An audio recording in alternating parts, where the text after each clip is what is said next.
Welcome to Side Stage of Sci, where I interview artists for the head on stage.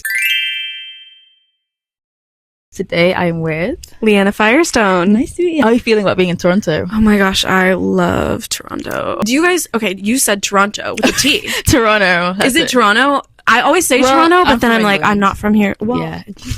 I gained that about you. Yeah. You recently released your new album, The Answer. Congratulations. Thank you. At what point during making this album did you realize what The Answer actually was? Later than you would think for somebody who named it The Answer. I really had no idea what I was making, like the first couple of songs in. I was very confused about what the vision was, what the outcome was going to be, until I sent like probably 15 songs to my manager, and she was like, oh, this sounds like whenever you catch up with your friends at like a Mexican restaurant with a bunch of margaritas and like you guys are all slightly drunk and filling each other in. And I was like, oh, exactly, the answer is getting drunk with your girls. I figured that out probably halfway into making the album.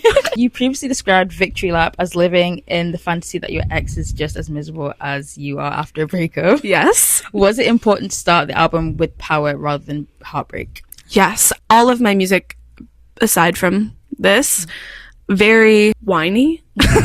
In all of it, I'm very sad, and I'm lamenting on and on and on about how I'm very sad. And so when I decided I was going to do this like sort of fun margarita-esque album, I was like, I really have to hone in my power.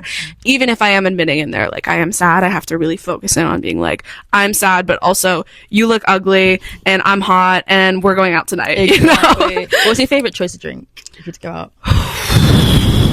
My go-to, because I like when stuff tastes good, which seems to not be an issue for the other people that I drink with. They seem to be really okay if it actually tastes bad. That's not me. So I would say I'm usually like a cider girl. I'm usually a seltzer girl. I'm usually a mixed fruity drink girl. I'm not really into beer. No, I'm not. It tastes like savory. Like, yeah, I'm like, why does this taste like bread? Like, I understand it's made from bread, but I don't want it to taste like that. It should taste like, I don't know, fruit. Like, I don't know. I'm not into that. I don't want it to be salty. I'm good. Okay, so your earlier songs, such as Strawberry Mentos, often seem like very specific moments. Yes. Do you usually start from a story, a feeling, or a line that you can't get out of your head? It's normally, and you know, better writers than me don't always start in the same place. They sort of dabble. I don't do that. I start almost exclusively with a line that I can't get out of my head, or like a phrase that I have thought of in like a different way. Also very good at coming up with drag names because of that. Of like, somebody the other day said to me Loosey Goosey, and I was like, Loosey Goosey, amazing drag name. Yeah. So I feel like I hear a phrase and I'll be like, ooh, like that would be a fun turn on it. And so then when I can't get that out of my head, it usually becomes a song. Oh, so Loosey Goosey coming soon. That's really good. And also your song Strawberry Mentos, like how did that story come about? Whenever I first started writing music, I had never been in a relationship. I'd never been kissed. I really hadn't done anything. So almost all of my music, like positive or negative, was about really yearning for and fantasizing about like what that would be like for the first time, like being wanted and desired. Ugh, so boring. And so whenever I was writing Strawberry Mentos and almost everything else at that point in my life, it was all just about this yearning for like somebody that loves me and cares about me and desires me in the same way that I desire them, which I have now found it. I've now done it. Yeah. Come on. So less of my music is about that now, but all of it was just about yearning for love so much. Do you think of your music more like storytelling, self-expression, or something in between? I would have said previous to this album, I would have said that it was always more self-expression. It was always really true to life.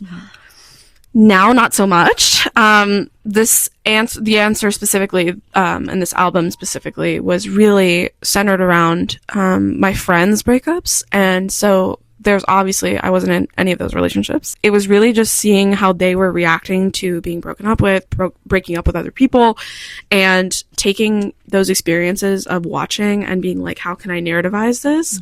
So even though, like, anything that I write about, there's always a kernel of truth. There's always an emotion that I've felt I'm connecting with in that way. Like, I'd never write about an experience I've never had, but a lot of this particular album was storytelling. So now I'd say it's somewhere closer to the middle. Your songs feel really shaped by internet era communications such as texting, overthinking, voice notes, and group chats.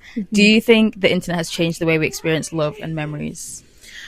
Of course. I think, specifically with all of our attention spans getting a lot shorter, everything has to come faster, specifically with negative or positive emotions. Like everything shows up sooner, everything feels quicker to the point, and my music of course reflects that.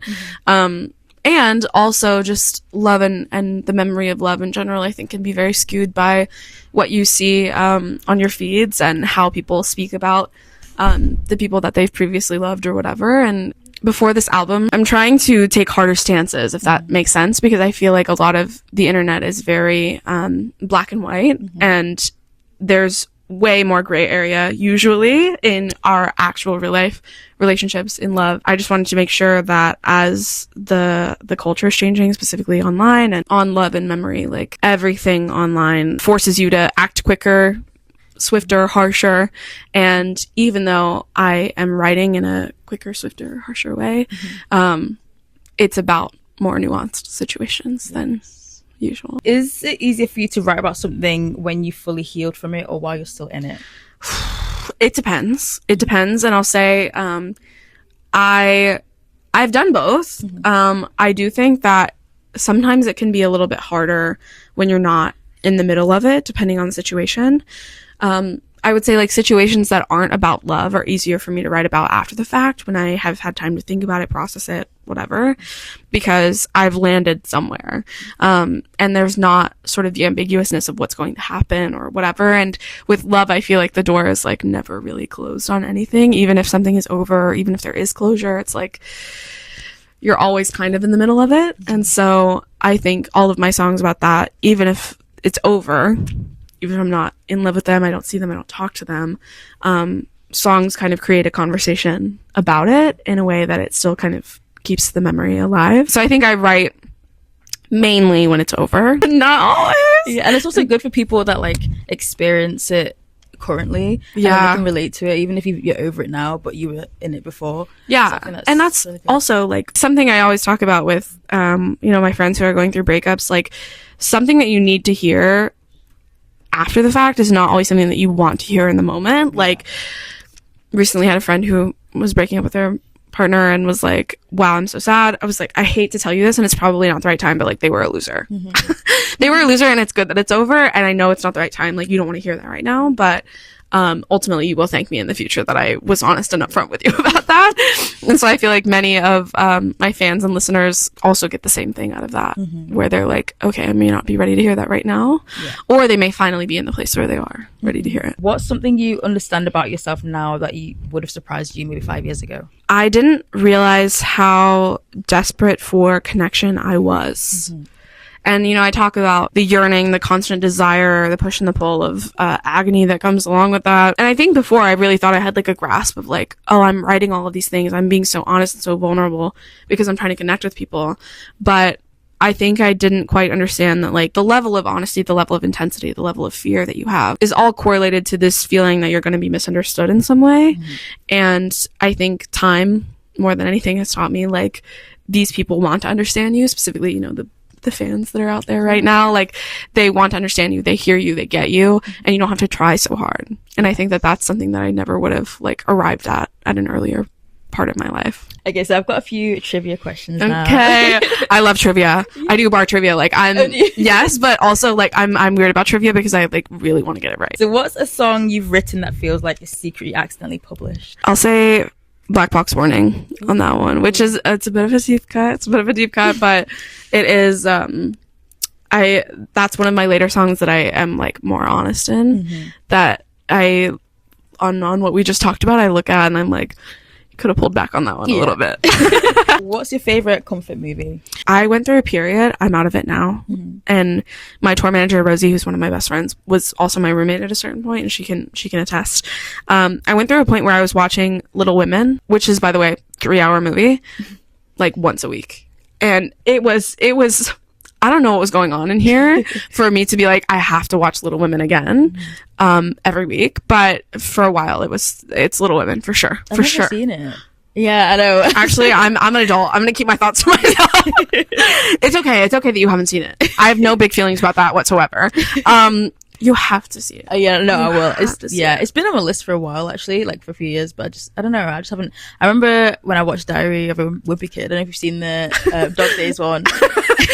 Little Women and Diary of a Wimpy Kid. No, yeah. Okay. Yeah, there's a scene where the mum, like, she's talking about Little Women, and like they make like a little, I don't know, like a little book club thing, and that's when I like kind of first like heard about it. So I just thought, okay, I like it. You're like, okay, watch list. Yeah. Adding it to the watch list based off of the recommendation from the mom from Diary of a Wimpy Kid. Exactly. Love that, and we all arrive at art in our own ways. Okay, so what's the first note or line you ever wrote that you still remember? I used to write fan fiction. Oh, okay.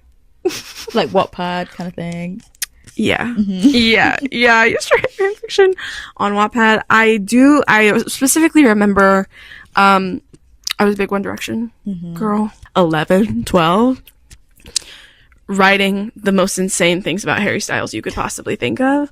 I remember the lines, and they are explicit, and I cannot say them on interview, but know that that's where I'm coming from a place of. I need to have a read of it. No. They're deleted off the internet now, but I wish sometimes I'm like, I really wish I could go back and read that, because I was saying whatever on God's green internet about Harry Styles. But yeah, something explicit about Harry Styles, that's like the first thing I can remember being like, I'm proud of this, published to the internet right now. Is there a fictional character your music would fit perfectly in the soundtrack? And this is back to Saoirse Ronan. Like, Saoirse Ronan is in Little Women. One of my favorite movies. Not a comfort movie, but a very good movie. This is like not a comfortable movie for me at all. Like, it's a cry about it kind of movie. I really love Lady Bird.